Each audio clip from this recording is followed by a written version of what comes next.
These are griffon vultures, one of the largest of all vulture species. Each one can weigh up to 11 kilos. Lifting an 11-kilo body high into the sky takes a lot of energy. But the vultures don't supply that energy directly themselves. A clue of how they do so comes from observing their behavior at the start of the day. Those vultures roost and nest on ledges up there. They're not early risers. That's because they rely on the sun to get airborne. As the day warms up, patches of bare rock reflect the heat of the sun, forming columns of rising hot air known as thermals.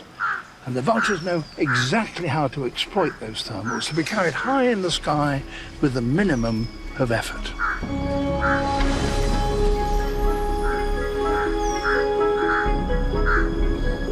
They have wings that have been shaped over millions of years to catch as much of that rising air as possible.